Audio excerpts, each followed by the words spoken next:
Hey, this is Lorena, and I thought this would be a great video. I wanted to do some embroidery on some towels, blankets, and I thought maybe you would like to see how I embroider blankets and the things that I use to embroider blankets, the stabilizers I use.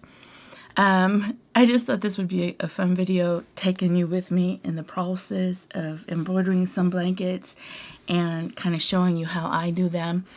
And yeah, I really do hope you like this video, and I'll see ya in the embroidering. I'll see you in a minute, okay?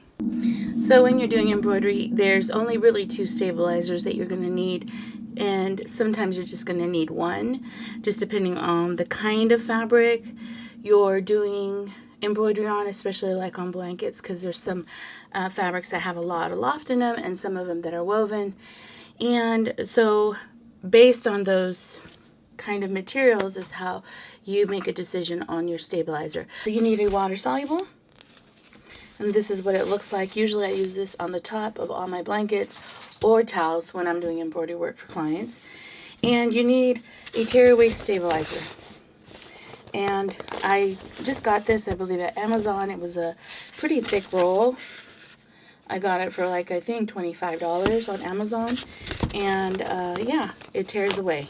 This is also another type of tearaway stabilizer. It is more, if you can see, it is a little bit thicker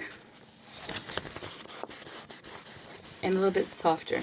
But whatever tearaway stabilizer you have, you can layer them. This is a thinner stabilizer, so but it's a lot stiffer, and this is a thicker stabilizer, but it's a lot more pliable. It even feels like just sheets of paper. So really, you just need 2 stabilizers, a tearaway and a water soluble, and maybe just one if your material is not as lofty. So I'm going to do a baby blanket, and this is what the baby blanket looks like. Isn't she pretty? She's so sweet. I'm going to do a baby blanket for one of my husband's employees. He wants a name embroidered on it. So here's my hoop that I'm going to use for that stabilizer. I cut myself some of that softer stabilizer, and I also used some of the thicker stabilizer. One of the reasons why a multi-layer stabilizer is because you don't want this blanket or the name to wrinkle or buckle, and so the thicker or the more stabilizer you have, the stiffer the lettering will be. So I'm going to layer it 3,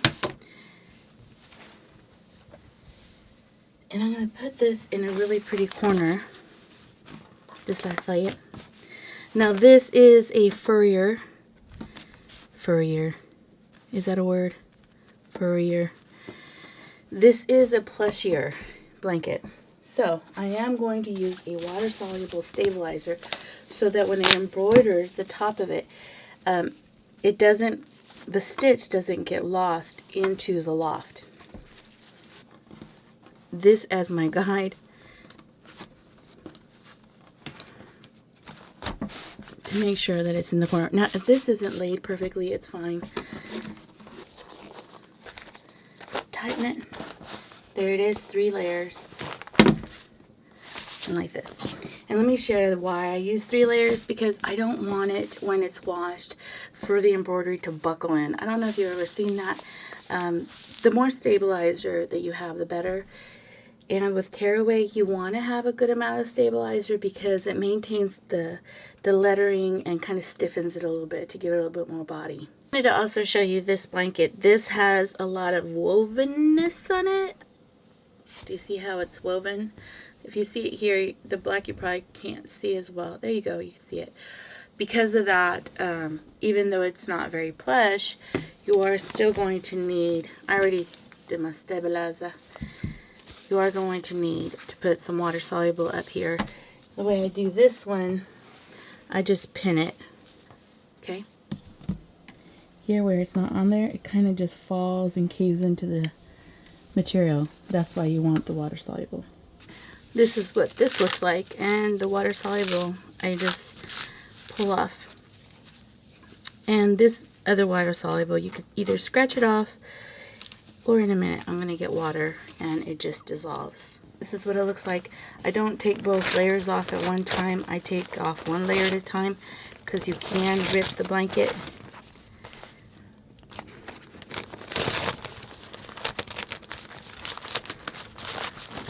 And I try to make not a big mess because I will try to use this leftover stabilizer here for the next part of the embroidery that I need to do.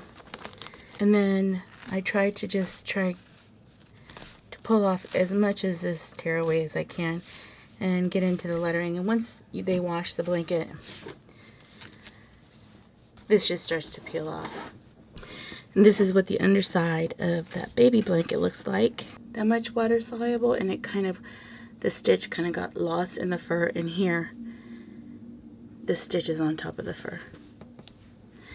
I'm gonna go ahead and clean this up, and then I'm ready.